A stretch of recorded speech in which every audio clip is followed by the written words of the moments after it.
Good morning, my ninth grade history students. How you doing today? Guys, we're just having a little overview section for those new students who are just coming in and learning what we're trying to learn today. Today we're going to talk about a little bit of imperialism in China, and yes, this is just a quick cut of what we actually learned in the class. Let's take a look at the objective today. Students will understand how imperialism in China affected the Chinese people and European powers. All right, let's keep going. Early contact with Europeans. Well, Britain was not the first nation to come in contact with China. That belongs to the Portuguese, who traded silk and tea. Portuguese were followed by the Dutch, and then finally the English came to China. Okay, now here's the problem, guys. A lot of times in history, we're going to have to deal with the fact that people believe they're racially superior to others. The Europeans felt they were racially superior to the Africans. The Asian people, the Chinese in particular, felt they were racially superior to everybody else. And this causes a lot of the problems that we deal with today. Anyway, the Chinese didn't actually want European goods. Didn't have any need for them. They felt the Asian goods were so much superior. So when the British came, they made Britain pay cash, pay silver and gold for the silks and teas and jade that the Asians had. Well, guess what? Britain didn't like it. So Britain went and found something that the Asian people wanted. Which brings us to the First Opium War. Britain would get opium from India, from the poppy plant, and sneak it into China.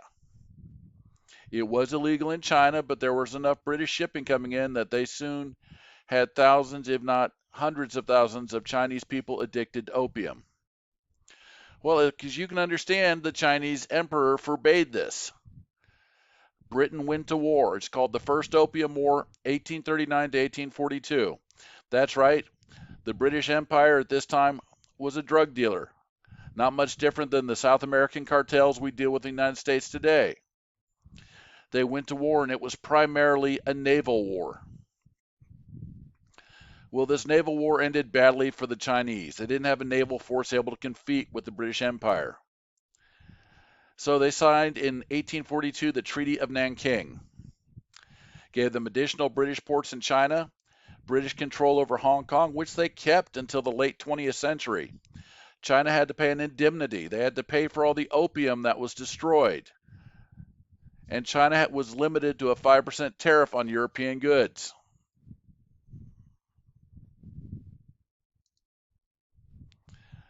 Well, now that Britain's got such awesome deals with China, guess what? Other Westerners want in on it. So these other Westerners, and we're talking the French, the Dutch, the Germans, Belgians, and others, even the United States, guys, create what they call sphere of influences or exclusive trading areas in China. Areas where they basically go in and they are the law, or they can ignore the law to their heart's content. Well, guys, this led to the Second Opium War of 1856 to 1860, also known as the Air War. Okay, Chinese lost again. Chinese was not the powerhouse they used to be. Opened up more Chinese ports to European countries, legalized the trafficking of opium, protection of Chinese missionaries, and all foreign vessels could navigate the Yangtze River, which is the major waterway in Asia. All right. So look at this, guys. We're talking about spheres of influences, areas where the land in China was basically controlled by European powers. If you look at the map on the left side of the screen, you're going to see everything is controlled by China. But after the Opium Wars, you have the black, which is controlled by Japan. You have the yellow, which is controlled by Russia. You have the blue and red, which is controlled by the European powers, Britain, France, Germany.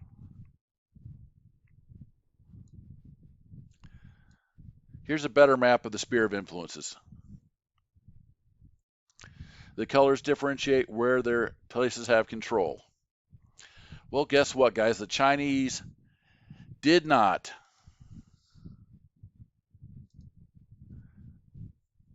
take this sitting down. A group of Chinese people called the Patriotic Harmonious Fist, called by American Marines the Boxers, led to what we call the Boxer Rebellion of 1900. Okay, there were literally thousands of boxers. And they were called this because they were martial artists. And when the Marines saw them doing their forms, it looked like they were shadow boxing. So they got the name Boxers. Now, they did not use Western weapons. They used swords, knives, bows. They used traditionally Chinese and martial weapons. And they started attacking the European peoples with the effort of getting the European influences out of China. They killed nearly 300 Western religious and family members. And finally, it was decided, ladies and gentlemen, that the European forces, including the Americans, were going to form a force and take out the Boxers. And they did. They created a force of anywhere from 7,500 to 10,000. The notes aren't quite sure. And they went in and they kicked the Boxers out. Well, China's basically destroyed as a nation at this point. China was forced to pay $333 million in damages, had to permit military forces in Peking and Tianjin, two of the major cities where Europeans were at. And the Qing dynasty was pretty much destroyed at this point. This one? No. All right. But after the dynasty, a Republican revolution. The man in this picture is a man named Sun Yat-sen. He founded the Kuomintang, the Nationalist Party. He overthrew the Qing dynasty and made a republic out of China. And this republic lasted all the way up to World War II and a little bit after.